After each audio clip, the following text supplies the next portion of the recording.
This photo looks like a spontaneous, magical Christmas moment. But the truth is, nothing about it was accidental. When it comes to photographing babies and toddlers, the real magic doesn't happen when you press the shutter. It happens long before that, in the preparation. Today, I want to show you how to prepare for and create magical Christmas portraits just like this. When you're photographing adults, you can direct and adjust. But when you're photographing babies, you lose a lot of that control. The only thing you truly control is the environment you place them in. If the environment is calm, safe, and intentional, the photos take care of themselves.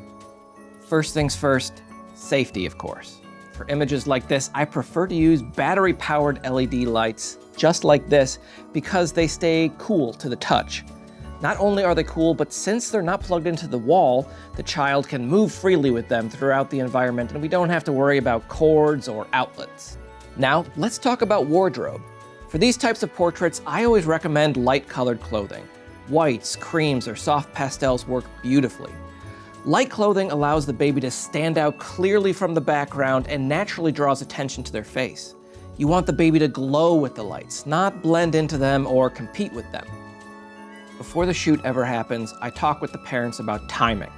I ask, when is the baby usually most alert and happiest? Maybe it's right after a nap. Do the parents think the baby will be most photogenic in the morning or maybe the early evening? A perfectly lit photo doesn't matter if the baby is overtired or hungry. I also set expectations that the session will be short. We're not aiming for a long shoot. We're aiming for maybe a calm 10 minutes. By the time the baby arrives, everything should already be set. The room is dark, the lights are placed, the camera settings are all dialed in. In this setup, the Christmas lights are our only light source. That's what creates this cozy, magical feel.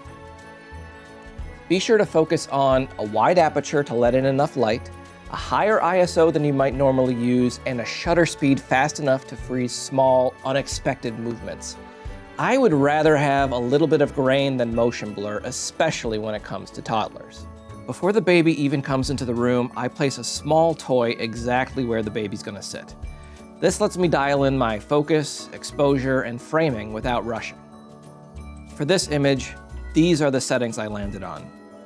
f1.8, shutter speed 160, and ISO 1250. A wide aperture lets the lights bloom and creates that soft fall off. And shutter speed of 160 keeps small, unexpected movements sharp. I light the baby with one set of string lights directly in front of her that she can play with. And then I add more lights maybe 3 or 4 feet behind her. This helps create depth and that festive bokeh. I always shoot the baby at eye level. I'm not posing, I'm observing. The best moments happen when the baby is curious, not when they're directed. Once the image is captured, post-production should stay very subtle. Most of the magic is already there, but you can gently enhance the holiday feeling without overdoing it.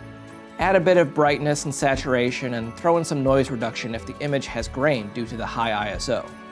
In Photoshop, generative fill can be really useful to add just a bit more background bokeh. And if you want to have a little fun, tools like Nano Banana can be great for adding a Santa hat or other playful holiday details. I want to give a big holiday thank you to my Minnesota friends, Ben and Jamie, for letting me photograph their beautiful daughter, Addie, for this video. If this breakdown was helpful and you'd like to see more photography tips that focus on real-world prep and problem-solving, make sure to subscribe. Thanks for watching, happy holidays, and I hope you get to create something truly magical this holiday season.